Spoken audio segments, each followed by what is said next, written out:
Welcome back to The Interval, a musical theatre podcast. Today, we're talking about our favourite show in the whole world, Glee. Trigger warning. Big trigger warning for Will Schuester coming up. You think this is hard? Try being waterboarded. That's hard. But first, the news this week. Heathers the Musical has announced its New York run. It will be starting performances on the 22nd of June 2025 at New World Stages. That's lovely, but come back to the UK again, cowards. Come on. You cowards, we dare you. Slightly different news on Play News. Death Comes to Pemberley is going to go on tour with its cast including R.I.P. Martin from EastEnders, otherwise known as James By. Rest in peace, King. He's with the Oranges in the Sky. And Mamma Mia has announced additional UK tour dates, just in case you have not seen it. It will be going to new venues, including Swansea and Aberdeen, and Newcastle, Manchester and Leicester. So please check it out, because you should see it, especially given what we've said about it in Jukebox Musicals. Check it out if you haven't seen it already. That's what you missed on Glee. If you have not seen Glee, please pause and watch just the pilot. Just succumb to one episode. We're not going to give you the satisfaction of explaining Glee to you. I don't think we can. There's too much to unpack. It's a TV show, if you're really in the dark, which I'll be impressed by. It's a musical theatre-y TV show, and it is chaotic, problematic again, really talented cast. Don't think I mentioned problematic as well. We're going to be deep diving into it today, going into all the best bits, our favourite characters, all the worst bits, and some of the most iconic cameos. But first, we've both very recently watched the pilot again, haven't we? Yes, we have. It's fresh in our minds. I think we wish it wasn't. Speak for yourself. I had a great time. For the purposes of this, because we both have notes about the various things that happen in this episode, shall we just briefly describe what happens in the pilot episode? Yeah, go on. Of Glee? Good luck. So the pilot episode of Glee, it follows Will Schuester, The sigh. he's a Spanish teacher at a local high school in Lima, Ohio. A Spanish teacher has quote marks over it, because, like... Yeah, and we quickly learn that Will isn't completely fulfilled in his job, probably because he probably can't speak Spanish. Let's be honest. But anyway, he's a bit unfulfilled in his life, and the best time of his life was when he was in high school and he was part of the Glee club, and they entered like regional and national competitions, and they'd sing songs and do dances. I think they won nationals, and that was quote unquote the best day of his life, so completely disregarding the fact he is a married man there. A married man whose wife is kind of pregnant. Not really, she's faking a pregnancy. We meet the various teenagers who are eventually join the Glee club, including Broadway hopeful Rachel Berry, quarterback Finn Hudson, who doesn't want to join the Glee club, but Will manipulates him. Doesn't he, like, blackmail him? Yeah, he plants weed in his locker, and he said, I'll either give you detention for 6 weeks, but it goes on your permanent record, or you can come with me and sing You're the One That I Want from Greece. We also meet Queen Mercedes Jones. No other notes. Nope. I love her. Praise be. We also meet Kurt, who is really sweet, and he's in the closet. Yep, and in the dumpster at the beginning of the show. And in the dumpster. Bless him. The pilot is just, we meet Will, he's unfulfilled, he takes over Glee Club, kids audition for Glee Club, and they eventually, they manage to scrape together. What a good performance. It sets the scene for the kind of show you're expecting. They sing a lot of songs and do a lot of dances, and they enter competitions, and in between all the singing and dancing, there's, typical teenage drama like pregnancies and... Yep. Full, like, breaking the law. There's full child endangerment. There's, like, fever dreams with Britney Spears. If you know anything about Glee, the actual cast themselves have gone through it. And it does tackle, like, a lot of, teenage pregnancy. It tackles suicide. It tackles drug addiction. It does tackle heavy topics. Right, what notes have you got for this episode? Give me some notes, because I have a question for halfway through. I'm just going to go and then tell me when to stop. So the first piece of dialogue we hear in this entire show is icon Sue Sylvester, who is the cheerleading coach and probably the best character in the show, let's be honest. First dialogue we hear in this entire show are her shouting horribly at teenagers. Which you may have heard at the beginning of this episode. So the first scene, it's Will getting out of his car and he's walking into school and he interacts with various students, one of which is Kurt, who is surrounded by many, many boys Who are like double the size.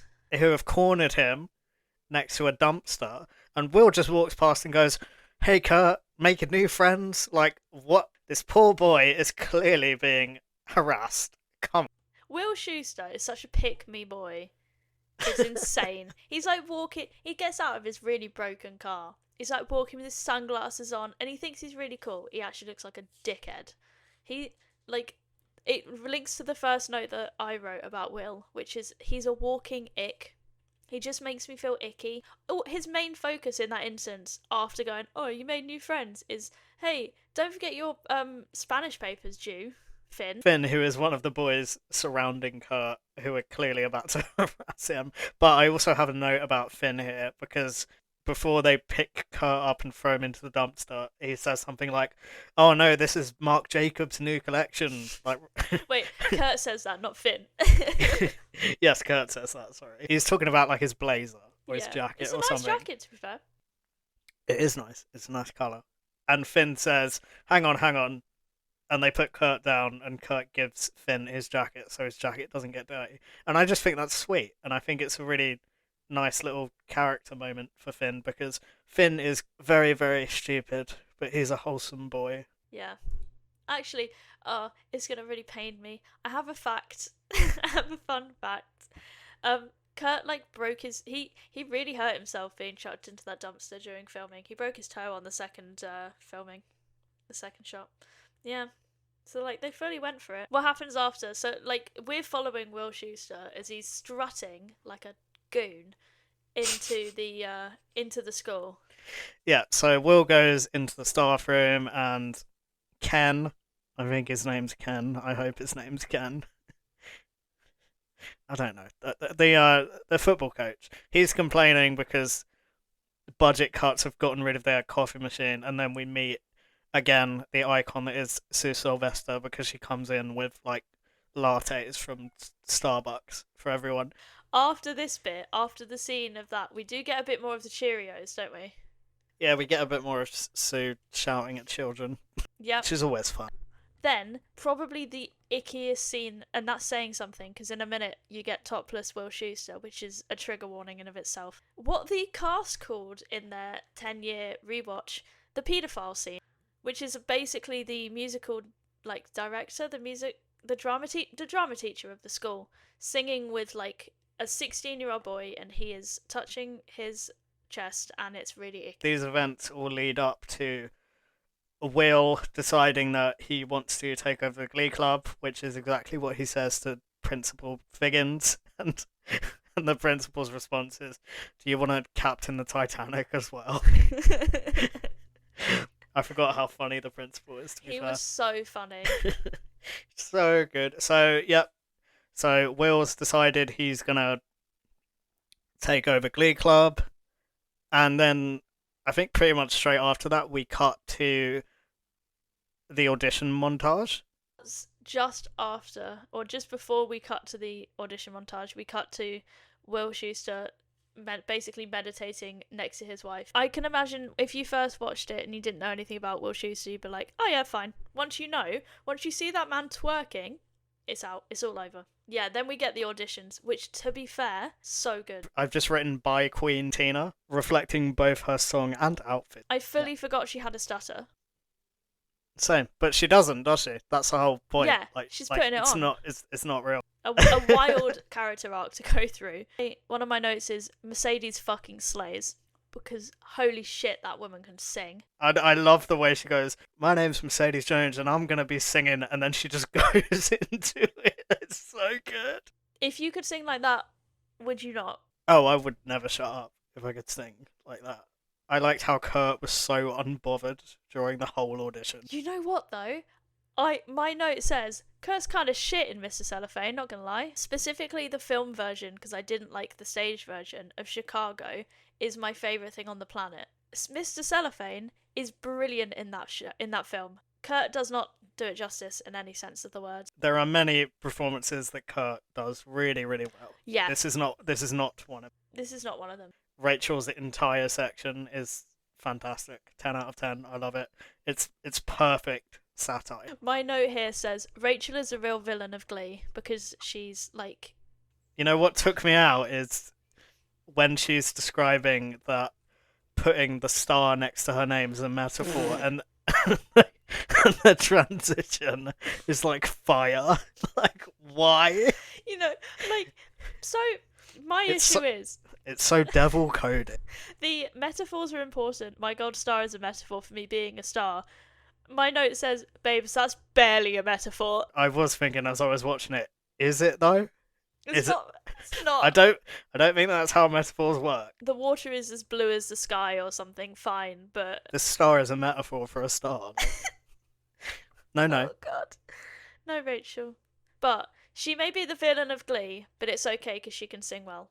She can sing very well. She sings On My Own from the seminal Broadway hit Les Mis, which is exactly how she introduces the song. Yep, and all while you're getting the backstory of her two gay dads, of which one of them changes, of which she specifically also says that she doesn't know which one of her dads she actually is from.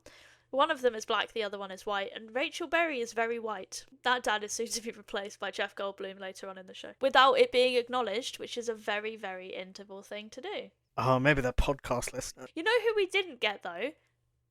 Correct me if I'm wrong, we did not see an Artie audition. No, we didn't. We get Artie's audition so to jump all the way ahead, in the final episode of Glee, we get a flashback episode, so everyone looks older, much older than they already looked. And we basically get the perspectives of the students who auditioned that we didn't get to know much about in the pilot. So we get more backstory on Kurt, we get more backstory on Mercedes, we get more backstory on Artie, and you get Artie's audition in there, and I think he sings like a really sexualized song, Of course which he does. You know, that seems on brand for Artie. Let me see if I can find it. Oh, of course he did Pony. What? Look, and there's Will Schuester nodding in approval as he's singing Pony. I would really like to acknowledge that Will's reaction to Rachel's audition, which is arguably the best audition out of all of them. 100. Well, Mercedes, I'd argue, but On My Own is still really yeah, that's good. true. One of the best. Yeah. She's got a great voice, basically. He's so not bothered. He's just like, yeah, that was really good, Rachel. Like, he sounds like he just wants to go home. I would too. She gets like slushied or something halfway through. Yeah, she gets slushied like halfway through her, because we're getting her performance and like backstory as well about how she posts MySpace videos and stuff. The edit, I really like the way they edited this section, to be honest. My question is for you, Tyler. Would you rather be a cheerleader or slushied? There is no gravel in this one. It's just a plain slushy. I couldn't finish Couch to 5K, Jess. I don't have the stamina to be in the Cheerios. You could be, oh god, what are they called? A flyer?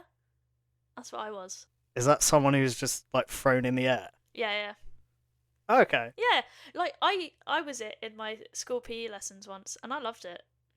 I'd be a Cheerio. Actually, I'd be a Cheerio, but I'd be like the one that's completely insignificant and just gets yelled at all the time. We can do that together then. Yeah, we'll both be flyers. The first performance we see of this newly formed Glee club is there's rehearsing Sit Down, You're Rockin' the Boat, and Artie, who is a wheelchair user, is singing the male lead, and I love this. There's a part where they're doing the final note, and they just push Artie in his wheelchair completely out of frame, and he like crashes into something. Like, these guys just did not care about the poor kid. We do then get the most iconic line ever, which is there's nothing ironic about show choir. Yeah. As Rachel Berry storms off. God. I love it so much. She takes it so seriously, and I'm so here for it. And I think the funniest thing about it is we all know a Rachel Berry. Everyone knows a Rachel Berry. If you've been in theatre, like school theatre specifically, you know a Rachel Berry. If you don't, take a good look at yourself because you are Rachel Berry. You are the Rachel Berry. You're either Rachel Berry or you live long enough to become a Sue Sylvester. So after this, we get to meet Terry again, who is Will's wife, who is, I mean, she's pretty awful, but she really makes me laugh, so I like her Yeah. because of that. This is the one who's pretending to be pregnant. Yeah, she's not yet, but she soon pretends to be.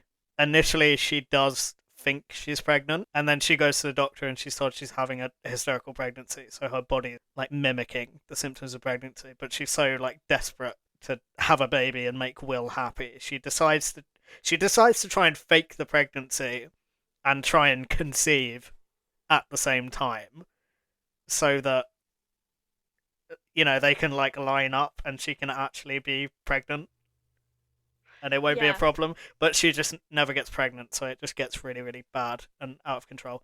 But anyway, we meet Terry at her job. She works at Sheets and Things. The official name of the store, Sheets and Things. I have a note here, which is, so it cuts to her at her job, and she's clearly like management or like middle management, and she's talking to this really hapless employee, and she's like, Howard, can you do this? And he goes, I can't, I'm dyslexic.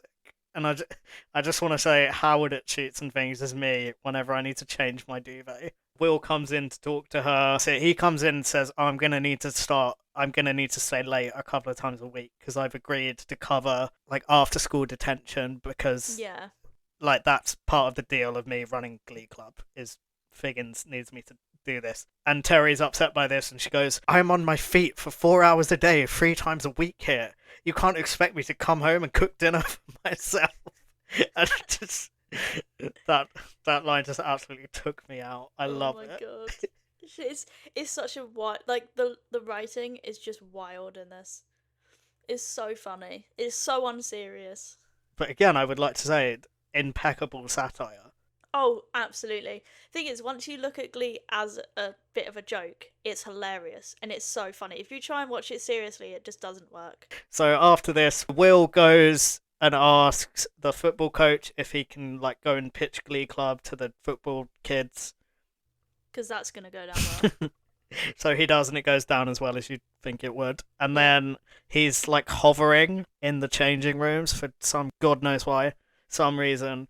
And he overhears singing, so he decides to do the not creepy thing at all. He decides to follow the sound of the singing, and he sees Finn, who we met earlier, who is singing in the shower. Like, he is really, really good. The problem with this scene is Will just stands and watches him. The 16-year-old boy in the shower. And no one sees an issue with that. Because Rachel demands that she needs a male lead who can keep up with her in Glee Club, which, to be fair, throughout this conversation, I do understand her. Like, I did sympathise a bit with Rachel in this, in this moment, because she's saying, like, I can't waste my time with something if it's not going to, help me get someone. Yeah, if you're going to do it properly. So after Will hears Finn singing, because I don't want to mention the shower stuff again, he decides to blackmail Finn by planting some weed in his locker, finds, in quotation marks, the weed, and then he manipulates Finn into joining the club, basically, which I think we went over earlier, to be honest. Yeah. So after this, we cut to another rehearsal. They're singing "You're the One That I Want" from Glee. Rachel is obviously singing. Glee. No, from Grease. Glee originated the song "You're the One That I Want." Yeah. But yes, they are singing "You're the One That I Want" from Grease. Yeah, Rachel is singing Sandy's part and Finn is singing Danny's part. This whole scene made me laugh so much. She gets like predatory. Yeah, she does. Towards him because she obviously doesn't realise he can sing before he opens his mouth. And he has a good voice, and she's sort of making his way towards him by like shoving everyone out of the way. And at one point, she just takes Artie's wheelchair and just wills him nearly off the stage. Oh my god! And Will has to literally catch him so he doesn't like He doesn't like fall 10 feet Oh off my the god. stage. And this is a regular So occurrence good. throughout the show. In the midst of this, we get Mercedes just stopping the song by going, "Oh hell no!"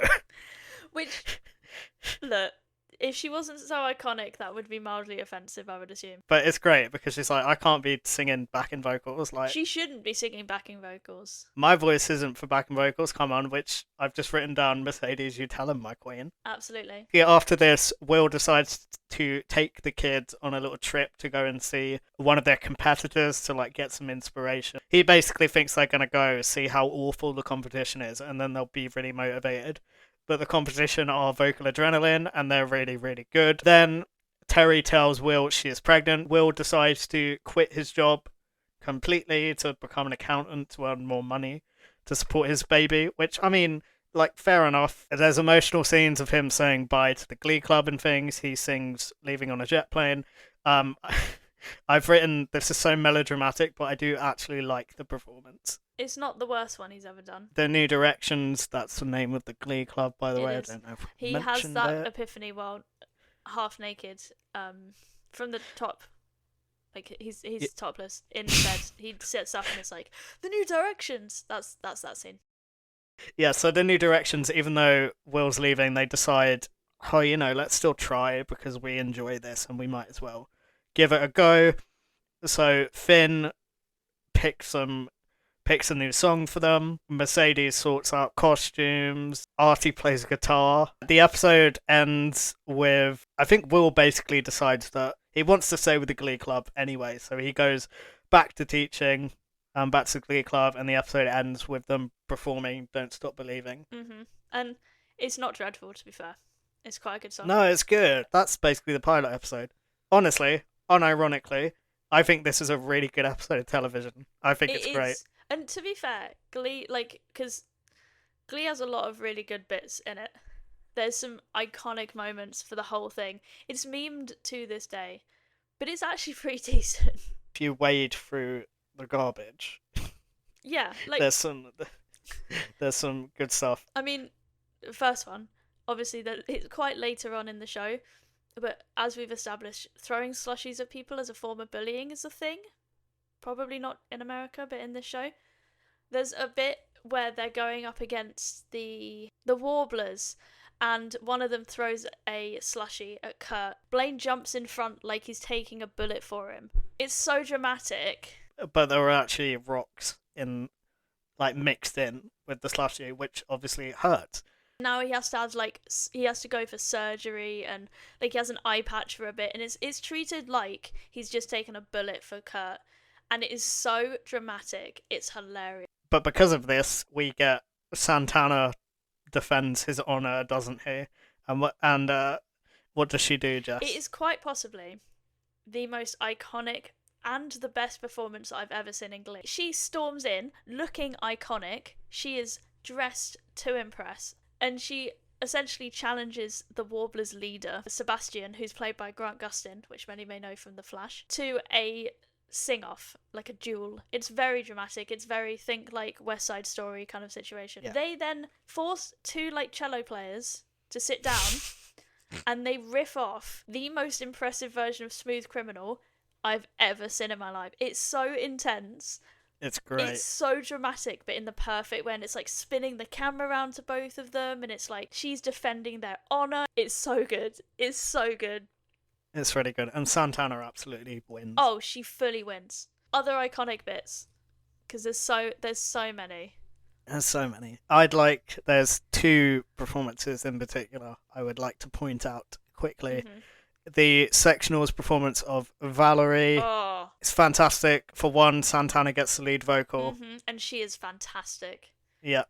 She should have had many of the lead vocals. Mm-hmm. The choreography in this number is amazing. So Brittany and Mike, they have a little dance break where they sort of lead the choreography, and they're so good. The actress who plays Brittany, she's such a good dancer, and I think this is one of the only times where you really get to see how amazing she is. I may be wrong. But first of all, what is Brittany's full name? Brittany S. Pierce, not to be confused with Britney Spears. Britney Spears. So, Brittany Susan Pierce, Britney Spears, is played by Heather Morris. Britney's parents are Whitney Pierce and Pierce Pierce, which, you know what? I respect the lack of a thought process there. Another performance, this is probably my favourite, is Paradise by the Dashboard Light Oh, by Meatloaf. Yeah, they performed this at Nationals. This is basically their last big number before the season 3 finale, I think. correct us if we're wrong. It's fine.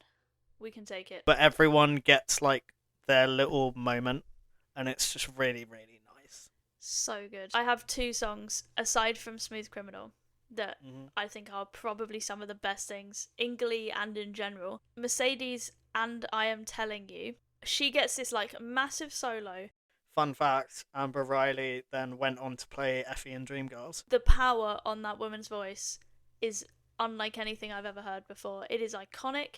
She it's so simple as well. I'm pretty sure she just stands there and belts out I Am Telling You. Yeah, she just sings it in a practice room. Yeah, like, oh, it's not even well done.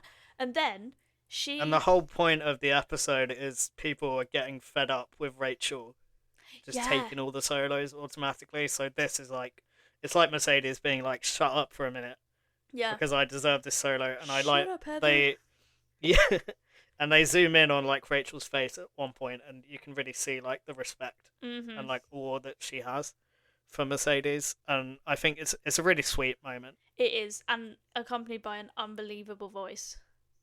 Yeah. On top of, like, so then you take Mercedes and you add Santana, and then you get their version of River Deep Mountain High. They did this in like the rehearsal room. It was one of their kind of songs of the week, we'll go with. They get like a theme and they have to come up with songs for it. They sing River Deep Mountain High, and the whole dance is in there. It is so good. The voices, So like, it's, you don't really hear them two singing together a lot of the time. This is like, I think, one of the only duets they get. You mentioned where you wanted to mention Kurt's audition song, because we haven't mentioned one of Kurt's songs, and that man can sing. But we're back on the Google Doc and it just says, Tyler, go off on this. So go off, Tyler. Yeah, so my whole point with this is, so towards the beginning of season 3, Rachel and Kurt both decide they're going to audition for NIADA, which is a fictional performing arts school in New York, where they both want to go because, you know, they're Broadway hopefuls. They want to go to a prestigious performing arts school so they can graduate and, you know, go and be Broadway stars. So they both decide to audition because at this point in the show, like, they're close, like, they're good friends at this point.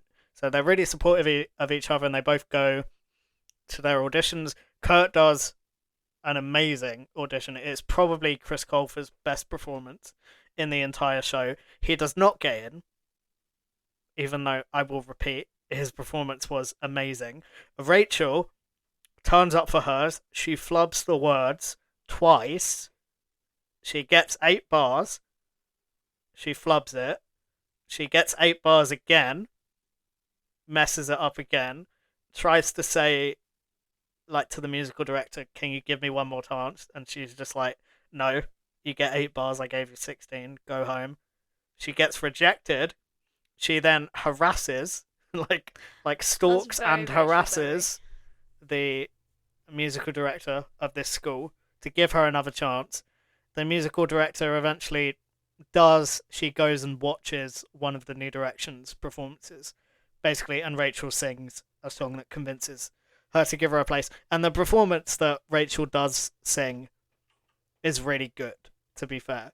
But my point is, Rachel does all that. She still gets in. Kurt doesn't get in. What is wrong with these people? Kurt doesn't get in because he doesn't stalk her. Like, and what? the thing is, like, it doesn't even, like, justify it in the plot of the show, because Kurt ends up moving to New York anyway to live with Rachel. Oh, so yeah. why could you just not have them both get into the school anyway? That was my point about Kurt's audition for NIADA. I think absolute crime that he did not get in. Yeah, which is fair. Speaking of absolute crimes, I feel like we should comment on some of the worst performances in Glee. One of my all-time least favourite things. I feel like we were having a discussion about this last week, where because I've written down the Like a Virgin, where basically it's Leah Michelle. I don't know why I'm going for their actual names. Jesse, as in Jonathan Groff, Rachel Berry, are getting it on, and is it Will Schuester? Yeah, it's Will and Emma. And Emma, in 2 different shots, obviously, because that would be even more weird. They're about to have sex, and Emma is a virgin, and Rachel is a virgin.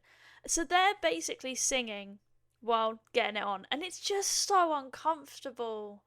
It's so weird.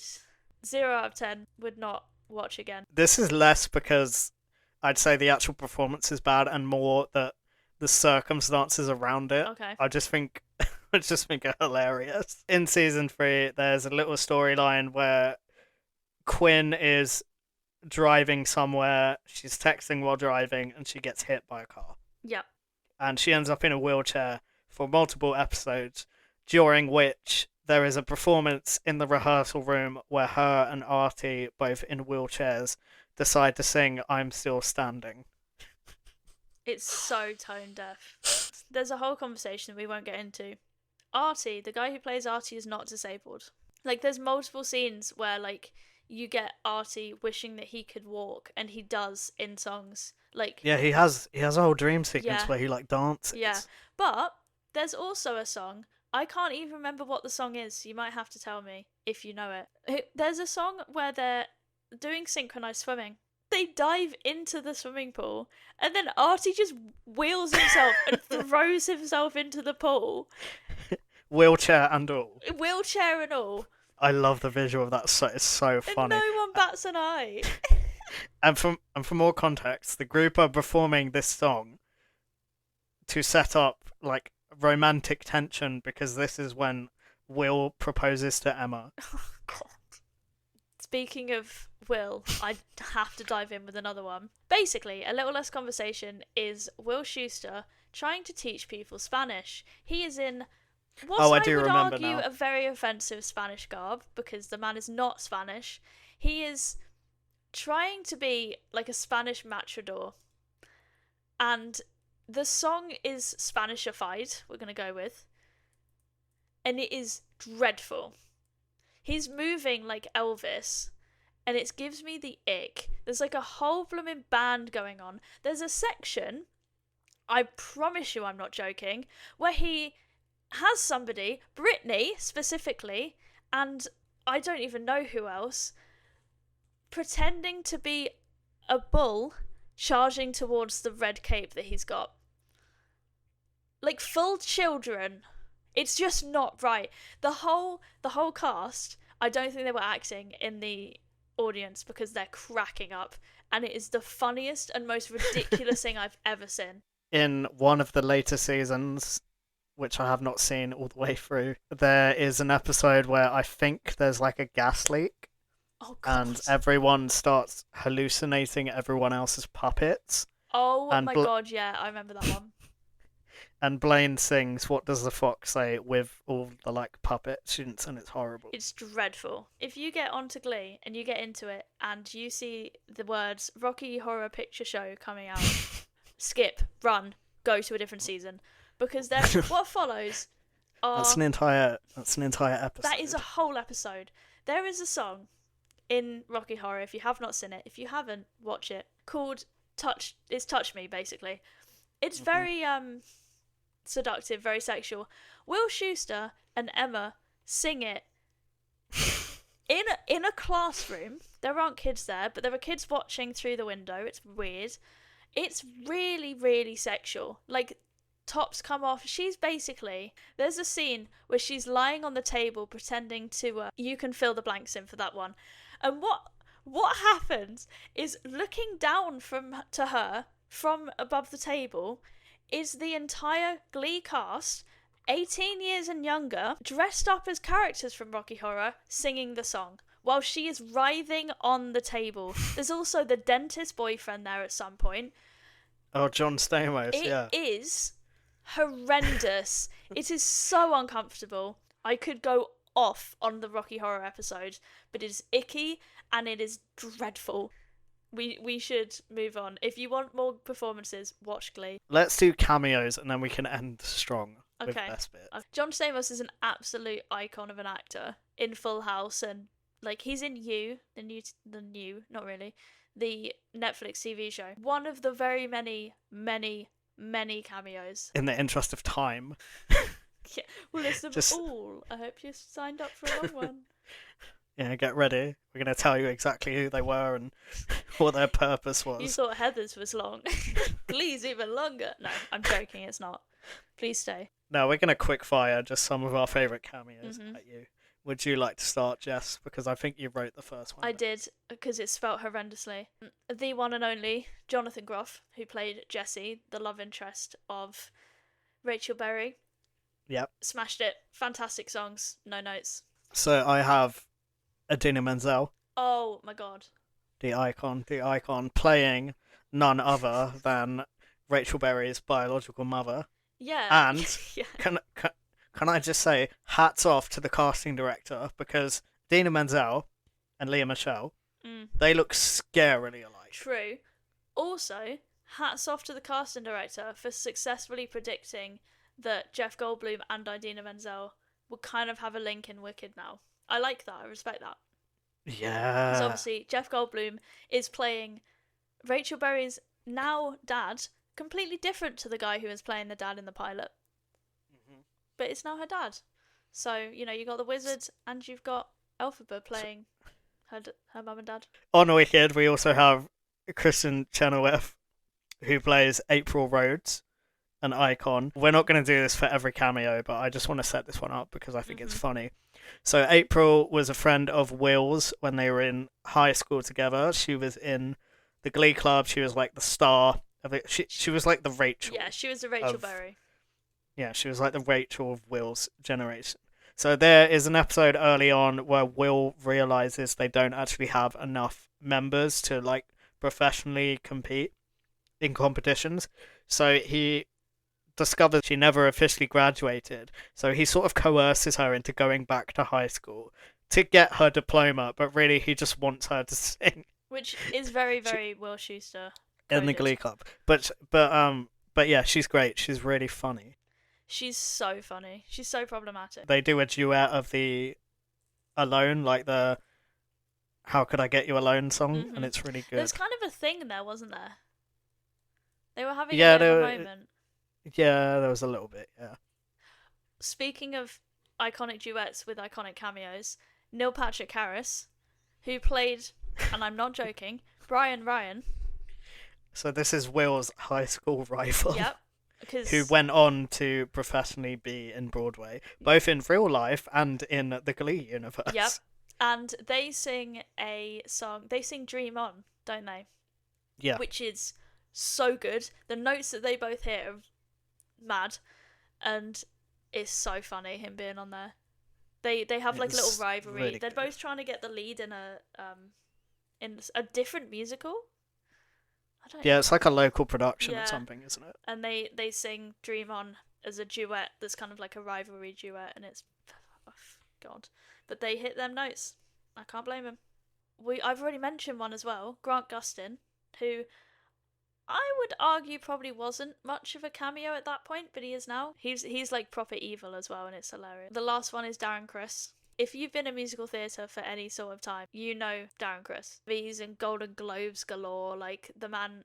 If you've seen the TV show Hollywood, which if you haven't, would highly recommend it was fantastic. He was in that. There is absolutely iconic cameos. And along with those iconic cameos, we get some hilarious... We completely miss one. Britney Spears is in this show. Not Britney S. Pierce. The Britney Spears. There's a part in the show where they all... For some reason, they all go to the dentist. That leads to like a whole Britney Spears episode because they all hallucinate singing and recreating like Britney Spears music. Yep. Speaking of Britney S. Pierce, anything she says, anytime she opens her mouth, unbelievably funny. She has no idea what's going on, and she is so funny to me. It's a part where her eventually, spoilers ish if you haven't seen it, but at this point you're quite considerably into this episode of the podcast, so what are you doing? Santana is bisexual, and she starts dating Brittany.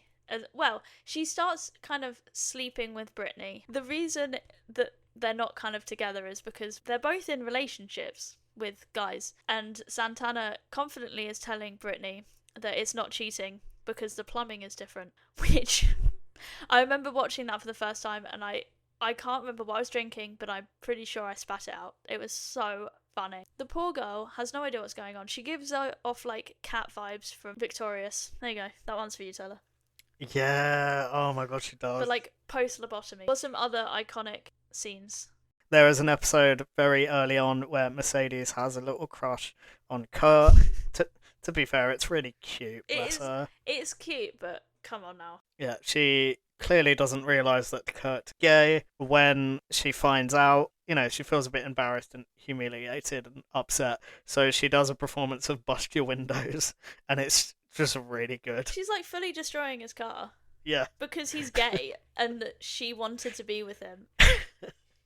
Incredible. Isn't there a part in it where she's like discovering that he's gay, where him and Blaine are talking and they're just going gay, gay, gay, gay, gay, and he's like, oh, a tiny handbag fell out of my mouth. It's so funny. Oh my god. She has another iconic moment as well with the Tater Tots rebellion, where the cafeteria stops selling tater tots and she like stands on the table and refuses to get down until they sell them again. To be fair, I've had tater tots before. Nothing like corn nuts, can confirm they're actually really good. Another early episode, because the early seasons of Glee was just phenomenal, really. Mm-hmm. There is an early episode of Glee where Finn makes a grilled cheese sandwich, and the burn like on the top of the sandwich looks like Jesus. To be fair, it really does. Yeah. So it is his grilled Jesus, and that kind of gives him like a religious awakening. Yeah, but like if you remember a couple of minutes ago, cast your mind back to when we said that Will Schuester attempts to put life lessons onto these kids while they're singing. This episode was all about faith and religion, which is where the grilled cheese is sinking. So like he tried to turn grilled cheeses into a lesson and not just tell Finn, what are you doing?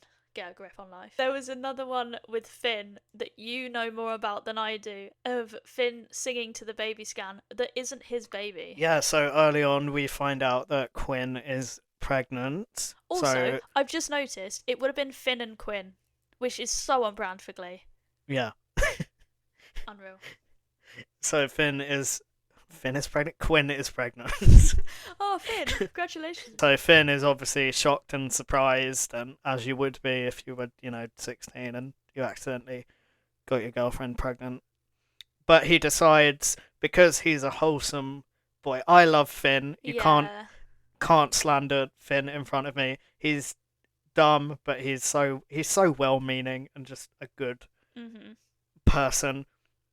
So he goes to Quinn and he says, I want to support you if you're going to have this baby, and I'll be there for it and things. Quinn and Finn go to the baby scan together, and he gets it's like a little video, doesn't he? Which I didn't know they could do. I didn't know that was a thing either, but maybe it's just in Glee. Maybe it is. Maybe they just have it in America. We're not civilized enough for that yet. Finn's got this little video of the sonogram, and there's a scene where he's singing "I'll Stand By You" to his laptop, which has the video of like the baby on, and his mum walks in to like give him like a sandwich.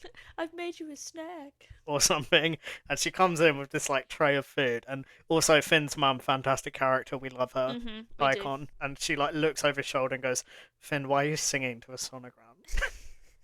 and that's how she finds out that Finn's having a baby that he doesn't in the end because it's not his. Yeah, because she actually got with Park. Yeah.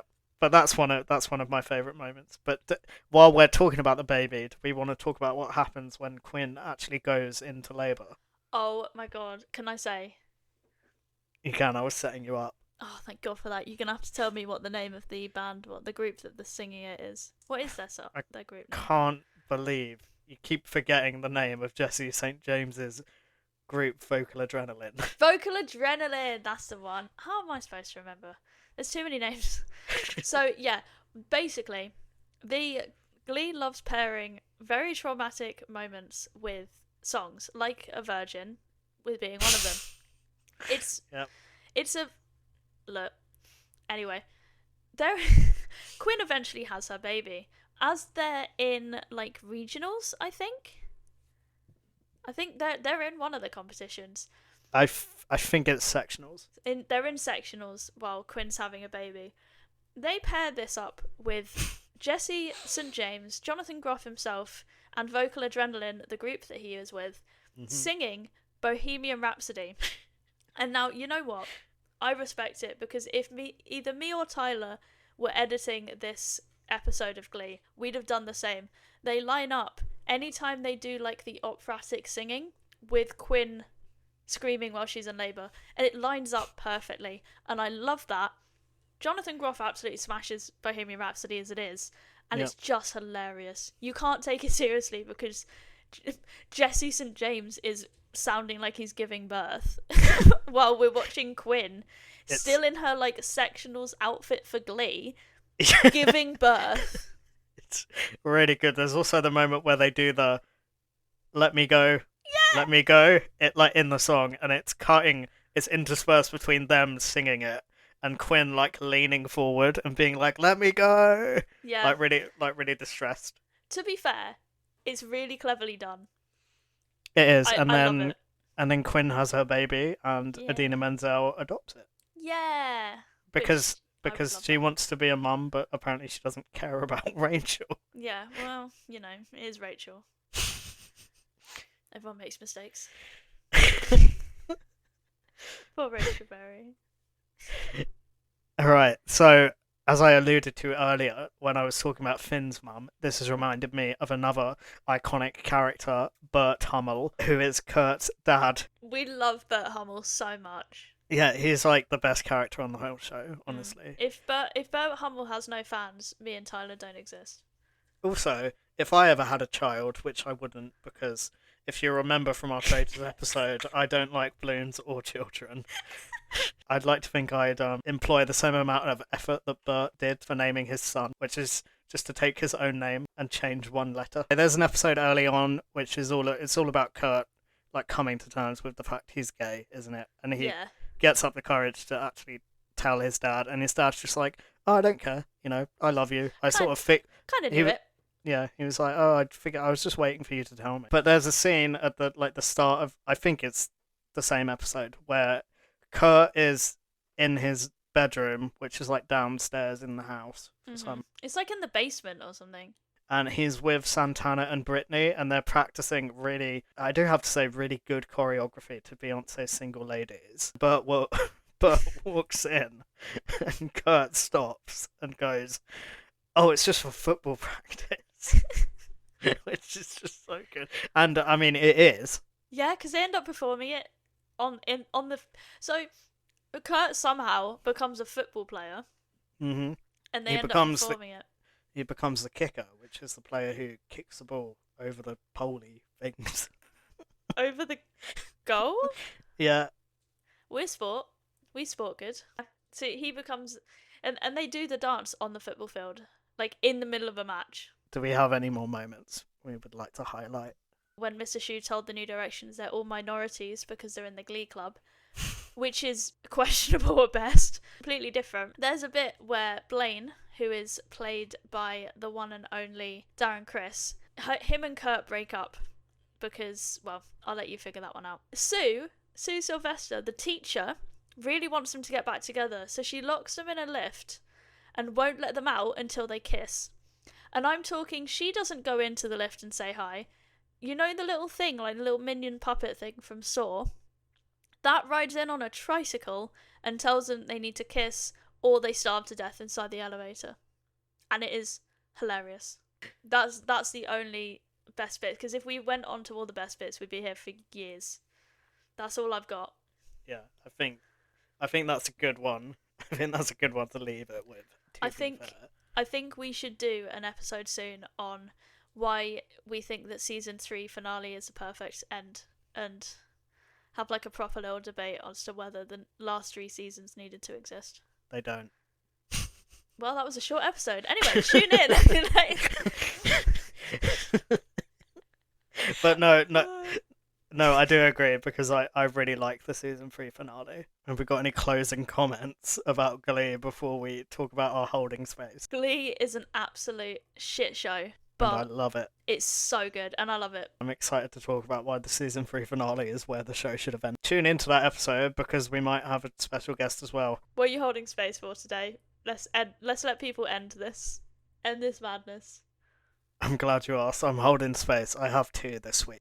Okay. I can't justify just having 1 after the trauma of last week's EastEnders. I want to hold space for Martin Fowler, who tragically passed away in the remnants of the Queen Victoria pub on the 19th of February 2025. Rest in peace, King. He was in EastEnders. He is not a real person, just to clarify. The second thing I would like to hold space for is the moment in the live episode, which is, you know, the dramatic, sad episode where Martin does die right at the end. In between this storyline, they're also cutting to Sonia giving birth live on TV. So, you know, credit to all involved. Shout out to the baby. The baby did a great job of The being little, born. Egg baby that they put in the blanket. That's not the point. It was like an apple on a stick, wasn't it? That is what it looked like. Apart from the real baby that they used at the end. That was obviously a real child. But yeah, there's a moment where they cut to Sonia, you know, in labour and clearly in a lot of pain, and she's like doing deep breathing, as you do when you're giving birth, so I am told. To Bohemian Rhapsody. Yeah. Which is how you should give birth from now on. But the noise she makes when they cut to this breathing, it just sounds like she's trying to sing Phantom of the Opera. And I do have to say, she does it well. I will confirm, Tyler sent me this video when it was happening, and it really does. And it's, if you haven't seen it, please Google it. It's so funny. What are you holding space for today? So I am holding space, not for EastEnders, but I am holding space for a new game that I've started playing called Roots of Patcha. It came out back in 2023, and I bought it, didn't play it. It's basically a cozy farming game that's set in the Stone Age. So think like Stardew Valley if you've played it, but Nice. instead of like axes and stuff, you get like flint hand axes and stone hammers and stuff. You can tame wolves and bunny rabbits and like ride ibis things and animals, and it's really cute. And I'm currently trying to romance one of the characters, and he's really lovely. He's the thinker of the group, and he has green hair, and I keep giving him mushrooms so he'll love me. But if you're looking for like a relaxing farming sim game, please play it. It's really, really cute. You can fish and farm and cook and explore, and it's really cute. And it's filling the gaming void I have in my soul until Assassin's Creed Shadows comes out. Thank you, everybody, for listening to the Interval podcast on our Glee episode. Tune in next week, where we're going to be making some predictions towards the Olivier Awards. That's how Sue sees it.